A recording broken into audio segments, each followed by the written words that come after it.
Bonjour à toutes, bienvenue dans la chaîne qui vous apporte la lumière, la compréhension de la parole, la sagesse, la maturité et surtout la révélation du projet de Dieu pour votre vie. Aujourd'hui, nous sommes à la deuxième étape de notre marche de cette semaine sur le thème qui nous dit « Va, lève-toi, va et accomplis le rêve que Dieu a mis en toi ». La dernière fois, nous avions parlé des deux premiers principes.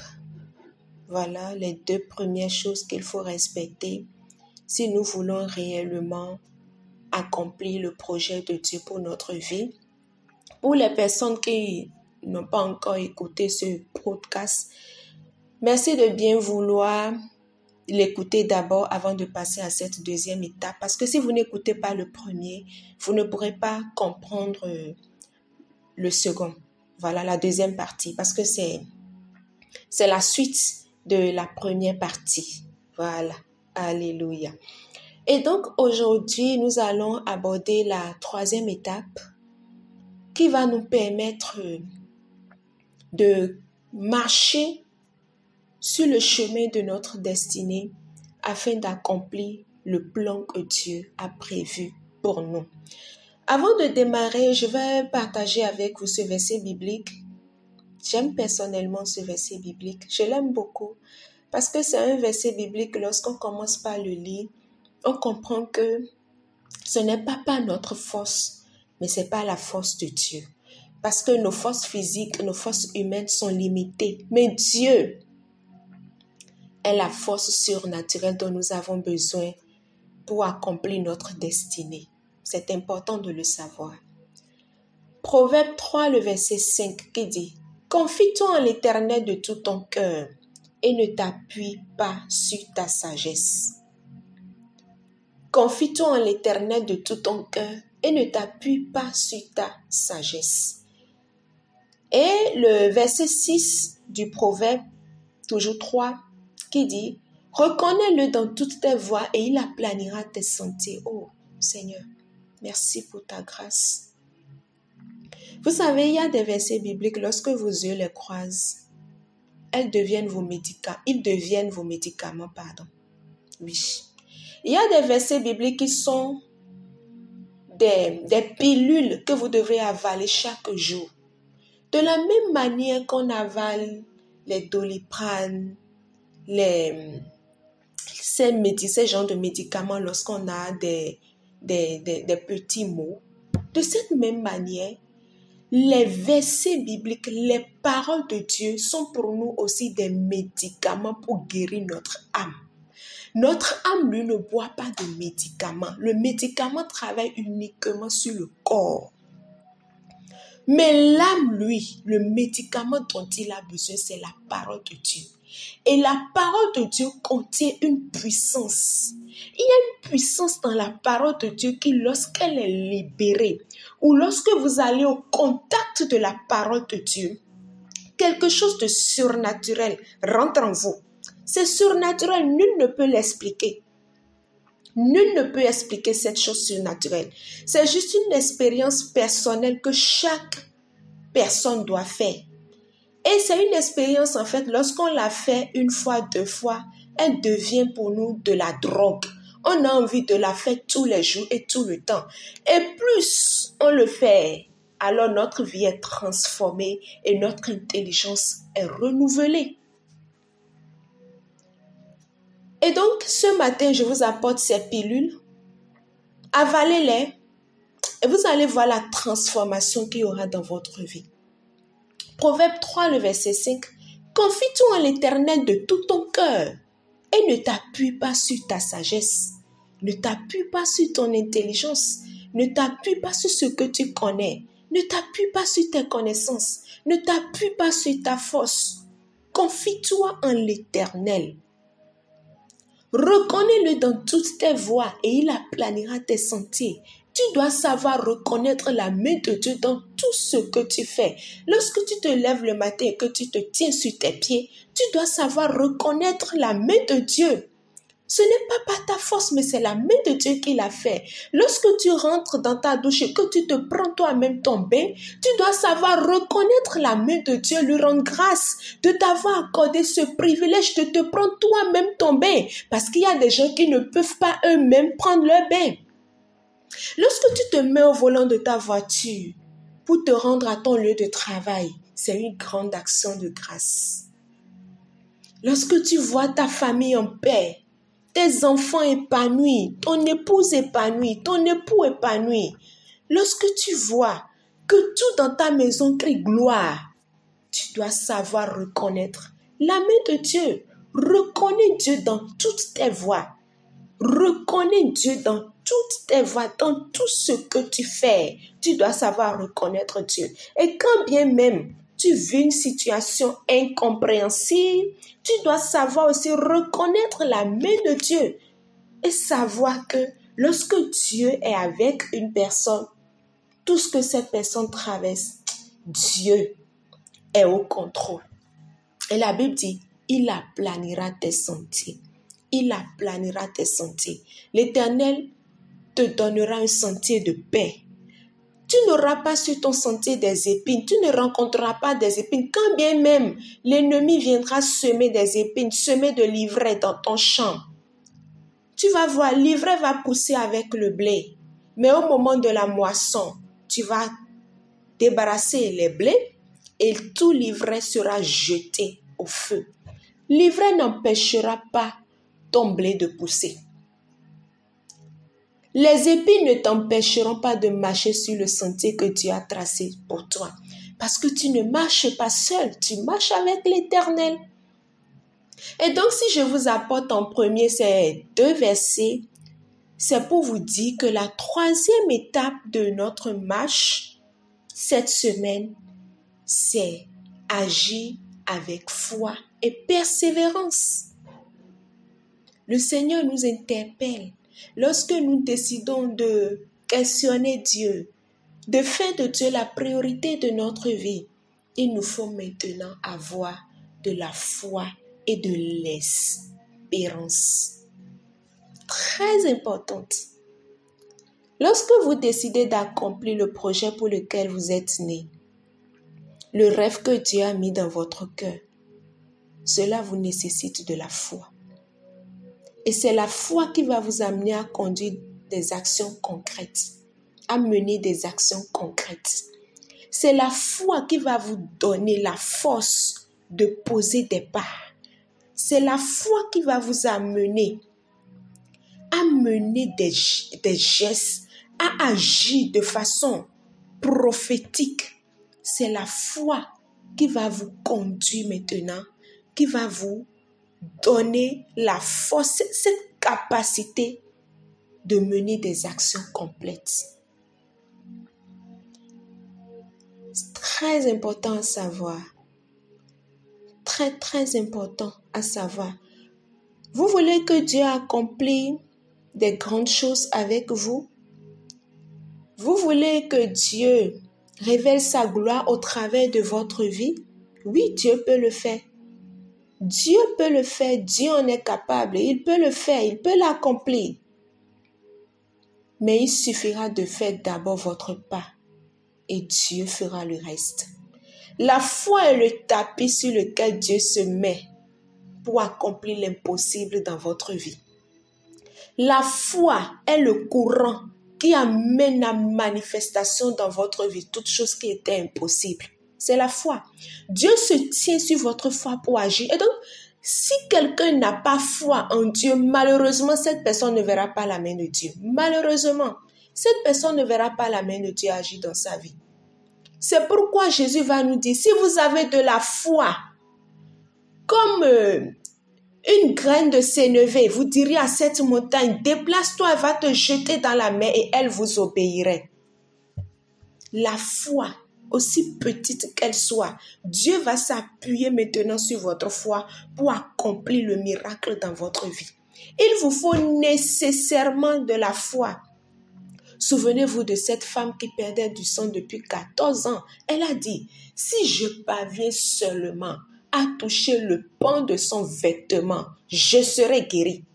Eh Dieu, depuis 14 ans, elle est passée de médecin en médecin. Elle a dépensé toute sa fortune sans résultat. Et elle s'est dit à l'intérieur d'elle.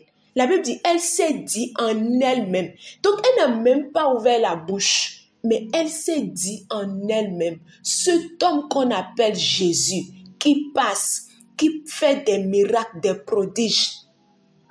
Si je parviens seulement à toucher le pan de son vêtement, je serai guérie. Automatiquement, mon saignement s'arrêtera. Et elle a tout fait, malgré qu'elle était malade, malgré qu'elle était fatiguée, malgré qu'elle était pâle, malgré qu'elle était maigre. Elle a tout fait. Elle est rentrée dans cette foule. Elle s'est faufilée. Malgré que les disciples disaient non, ne vous approchez pas, n'approchez pas. Non, laissez-le passer, laissez-le. Elle a tout fait. Elle s'est jetée dans la foule. Pourquoi? Parce qu'elle avait foi. Il y avait une foi en elle. Il y avait une semence de foi en elle. Elle avait sa semence de foi.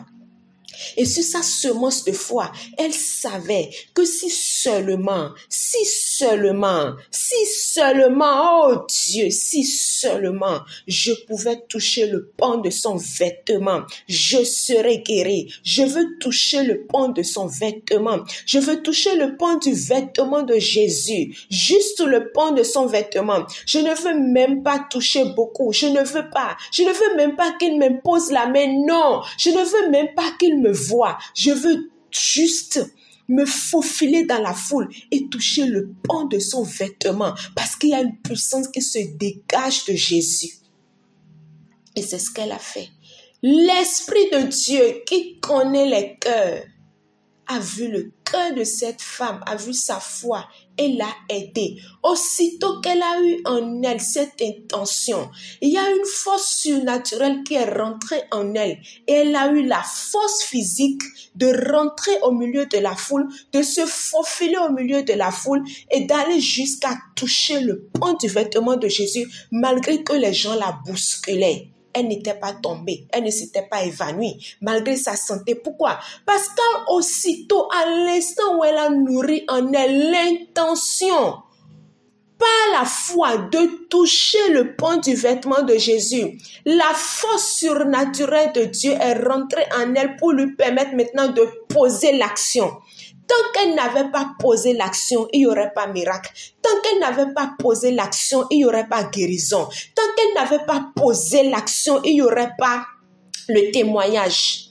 Non, mais la foi l'a amené à poser l'action, à poser l'acte, à aller vers Jésus, à rentrer dans la foule, à se faufiler dans la foule et à toucher le pan du vêtement de Jésus. Et la Bible dit, aussitôt, le saignement s'arrêta. Aussitôt, elle fut guérie. Aussitôt. Et Jésus va dire, qui m'a touché? Qui m'a touché? Mais lorsque je lis cette histoire, je me dis, mais il y a une puissance immesurable en Jésus. Il y a une puissance extraordinaire en Jésus. En Jésus, il y a une puissance qu'on ne peut pas mesurer, qu'on ne peut pas contenir. Et nul ne peut contenir cette puissance. Nul ne peut la mesurer, cette puissance. Au milieu de cette foule, Jésus, tu demandes qui t'a touché? Malgré que tout le monde se bouscule, les gens se bousculent autour de Jésus. Jésus, touche-moi. Jésus, touche-moi. Jésus, pose-moi les mains. Regarde mon enfant, Jésus. Regarde mon enfant est malade. Jésus, touche-moi. Jésus, touche-moi. Jésus, Jésus, Jésus. Cette femme, dans le silence, elle a juste touché le pan de ton vêtement, Jésus, et tu demandes qui t'a touché? Jésus, qui t'a touché? Oh Dieu. Et les disciples vont dire, mais Seigneur, regarde cette foule. Regarde la foule qui nous entoure, Seigneur. Oh Maître, regarde cette foule. Regarde la foule, oh Maître. On ne peut pas savoir, mais qui t'a touché? Jésus dit non, non, non, non. Quelqu'un m'a touché. quelqu'un a touché mon vêtement. Quelqu'un est venu de façon particulière pour me toucher parce que j'ai senti une puissance sortir de moi. Chers amis, je vous en conjure, donnez votre vie à Dieu. Il n'y a rien que Dieu ne puisse faire dans votre vie. Il n'y a rien que le Seigneur ne puisse accomplir dans votre vie. Il n'y a rien que Dieu ne puisse accomplir dans votre vie. Dieu peut tout. Et c'est sur la base de notre foi que Dieu agit. C'est sur la base de notre foi. Dieu se tient sur notre foi pour accomplir l'impossible dans notre vie. Lorsque vous lisez l'histoire de toutes ces femmes dans la Bible qui ont eu des témoignages surnaturels, des miracles extraordinaires, des guérisons surnaturelles, toutes s'étaient basées sur la foi. Toutes, autant qu'elles soient, elles se sont basées sur la foi. Et Dieu a agi dans votre vie. Et souvenez-vous de notre père Abraham que Dieu appelle le Père, notre Père dans la foi, Abraham. Notre Père dans la foi. Abraham avait une foi inouïe en Dieu. Incontestable. Qui m'a touché? Jésus va dire, qui m'a touché? C'est la foi de cette femme qui a fait sentir à Jésus qu'il y a une puissance. C'était trop fort, c'était extraordinaire. Parce que ce que cette dame traversait, il y avait les autels de sa famille, les esprits qui s'étaient levés contre cette femme pour l'achever. Et elle a eu une puissante délivrance. Et Jésus va dire, qui m'a touché? Et la femme toute tremblante, va dire à Jésus, Seigneur, c'est moi. Parce que aussitôt elle-même, lorsqu'elle a touché Jésus, son saignement s'est arrêté. Elle-même, elle a senti. Ah, mon saignement s'est coupé. Ça a marché. Elle était toute tremblante. Oh Seigneur, c'est moi qui t'ai touché. Et Jésus va dire, ta foi t'a sauvé, femme. Quelle est cette foi? Quelle est cette foi? Quelle est cette foi? Que le Seigneur nous accorde cette portion de foi. Que le Seigneur nous accorde cette portion de foi. Nous avons besoin de cette portion de foi pour marcher sur le chemin de notre destinée, pour accomplir notre destinée. Nous avons besoin de cette foi parce que c'est la foi qui va nous donner la persévérance. C'est la foi qui va nous faire garder persévérance quand le vent va souffler, quand la tempête va se lever. C'est la foi qui va nous maintenir dans la persévérance. La foi en Jésus, la foi en Dieu. Cela va nous demander de travailler avec diligence. Cela va nous demander de chercher plus.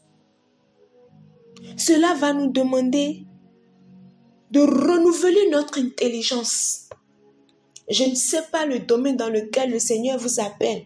Mais si c'est par exemple, Dieu veut vous utiliser dans votre destinée naturelle afin que votre destinée prophétique se manifeste, vous aurez besoin de travailler avec diligence et de développer aussi vos compétences. Je prends le cas d'un médecin. Son travail de médecin est sa destinée naturelle. Qu'est-ce qui va se passer? Le Seigneur maintenant va assigner à cet homme un ange, un esprit qui va le transférer maintenant de cette destinée naturelle à sa destinée prophétique. Ce qui va faire que tout malade qui passera par ce médecin sera guéri. Il suffit juste de le rencontrer, de venir juste à sa consultation. Et le malade déjà juste au contact de ce médecin est guéri à 50%. Il est guéri. Avant même que le traitement ne démarre, le malade est déjà guéri. Il y a des médecins comme ça, lorsque vous les croisez, juste déjà à la première consultation, vous vous sentez mieux. Vous vous dites, mais qu'est-ce qui s'est passé? Non, ce médecin transporte un esprit surnaturel. Ce médecin a la main de Dieu sur sa vie. Il y a des personnes qui sont en procédure de divorce, que lorsqu'elles rencontrent l'avocat et que l'avocat commence par leur parler, ces personnes ne divorcent plus. Ces couples se réconcilient et reprennent maintenant la vie à nouveau. Pourquoi? Parce qu'ils sont rentrés au contact de quelqu'un qui avait une main surnaturelle sur sa vie. Peu importe le métier que vous faites, si Dieu vous a appelé à ce métier, Dieu lui-même se chargera de vous accompagner pour transférer ce métier naturel maintenant en un métier prophétique. Et ainsi, vous allez accomplir votre destinée. Oui, et cela va vous demander aussi de développer vos compétences et de persévérer malgré les obstacles. Ce n'est pas parce que vous êtes médecin et que vous savez que oui, Dieu va m'utiliser, que vous allez vous arrêter à un petit niveau. Non, vous allez travailler à aller encore plus dans votre carrière. Vous allez travailler à avoir plus de niveau. Vous allez travailler à élever vos standards, à élever vos niveaux dans votre carrière. Et Dieu va marcher avec vous. Le Seigneur sera avec vous à chaque étape de votre vie. Le Seigneur sera là pour vous tenir par la main et pour marcher avec vous. Il va dire à Timothée, Timothée 2 Timothée le verset 1er à 9, Dieu va dire, qui nous a sauvés et nous a adressé une sainte vocation, non à cause de nos œuvres, mais selon son propre dessein et selon la grâce qui nous a été donnée en Jésus-Christ avant les temps éternels. Et donc, il y a une sainte vocation pour vous. Et votre vocation peut être le métier dans lequel vous êtes actuellement. Et donc, le Seigneur va passer par cette vocation pour mettre sur vous une marque particulière. Non à cause de vos œuvres, mais selon son propre dessein. Le dessein qu'il a établi sur vous, le rêve, la destinée qu'il a mis sur vous, selon la grâce qui vous a été donnée en Jésus-Christ avant les temps éternels.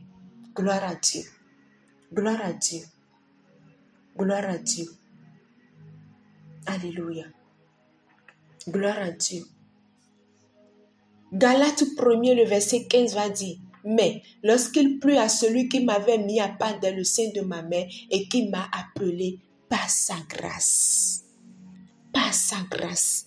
Lorsque vous allez commencer par voir la main de Dieu agir maintenant au travers de votre vie et que votre vie commence par devenir un signe de témoignage, un sujet de joie, de génération en génération et que les gens commencent par dire « Waouh, cet homme a quelque chose de particulier, cette femme a quelque chose de particulier. Il y a quelque chose sur la vie de cette femme. Sachez que c'est pas pure grâce. C'est Dieu qui vous a fait grâce de cela.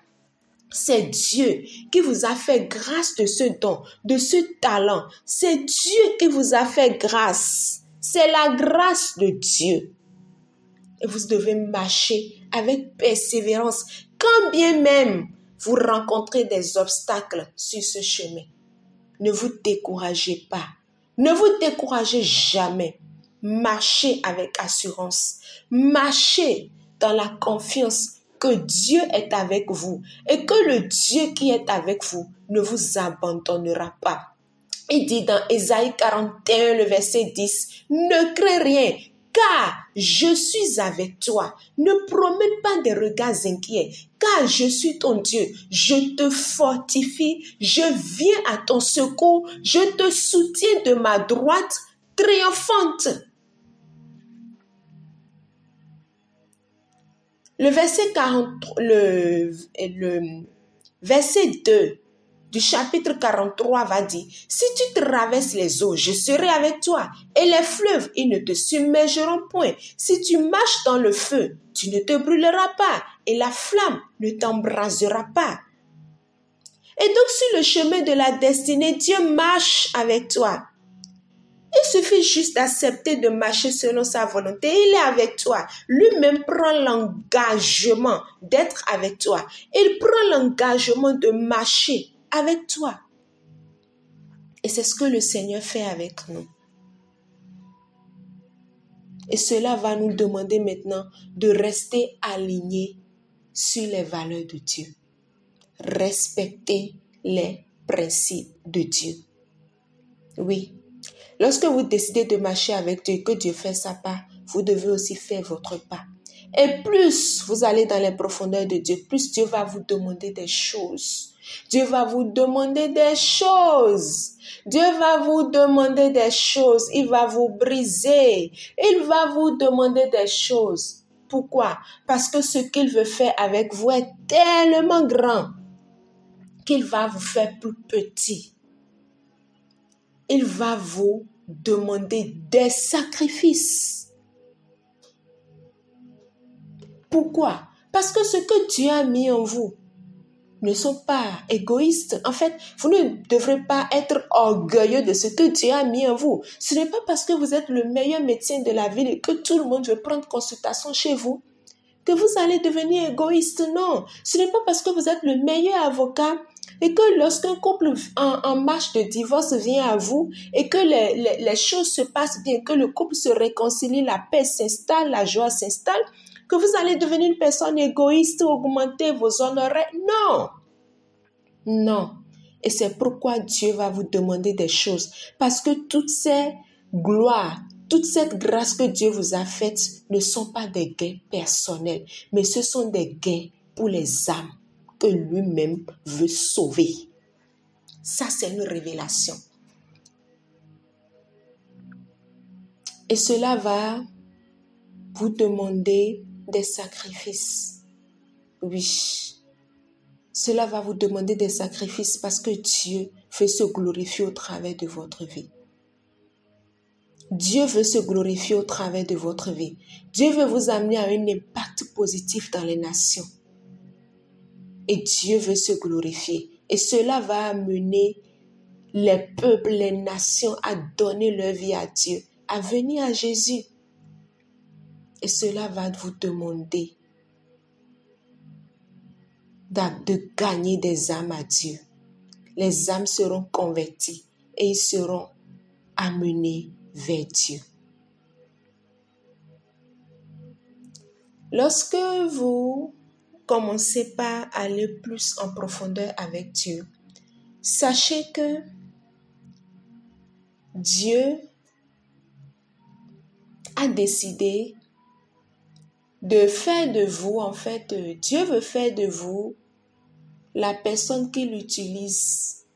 Dieu est derrière et c'est vous, qui l'affiche. Et au travers de votre vie, Dieu, lui, veut amener les gens dans son royaume. Il veut que les âmes se convertissent. Il veut que les gens viennent à lui. C'est pourquoi il a mis sur vous cette chose surnaturelle qui fait que tout le monde veut venir à vous. Tout le monde veut être ami avec vous. Tout le monde veut venir à votre consultation. Tout le monde veut prendre rendez-vous chez vous. Tout le monde veut acheter vos cours. Tout le monde veut vous écouter. Les gens veulent seulement vous écouter parce qu'on sait que lorsqu'on vous écoute, il y a la transformation. Il y a la restauration, il y a la guérison, le miracle apparaît, la joie apparaît, la paix revient, la paix s'installe. Lorsqu'on prend rendez-vous chez vous, la vie se renouvelle. C'est parce que Dieu veut se glorifier au travers de votre vie. Et c'est une connaissance que vous devrez avoir. C'est une connaissance, c'est une révélation que vous devrez avoir pour ne pas vous laisser tromper par ce siècle, pour ne pas vous laisser tromper par les mensonges de l'ennemi qui vont vous faire croire que c'est pas votre propre force. Non. C'est pourquoi toute personne qui veut accomplir sa destinée doit être une personne humble. Parce que Dieu travaille avec les humbles, mais il résiste aux orgueilleux. Il élève les humbles. Plus vous êtes humble, plus Dieu vous élève. Plus vous êtes humble, plus Dieu vous élève. Plus vous êtes humble, plus Dieu vous donne encore plus de grâce, plus de faveur, plus de grâce, plus de faveur, plus de bénédiction. Mais lorsque vous commencez par être égoïste, il vous arrache tout. Il vous arrache tout. Il vous prend tout. Et vous résiste désormais. Vous priez, mais vous n'allez plus voir sa manifestation. Que le Seigneur nous accorde la grâce nécessaire dont nous avons besoin. Que le Seigneur nous aide et qu'il nous soutienne par son esprit. Je prie afin que la main puissante et agissante de Dieu nous aide. Nous qui avons l'intention d'accomplir notre destinée, d'aller loin avec le Seigneur. Que le Seigneur nous aide, qu'il nous accorde son esprit, qu'il nous fait marcher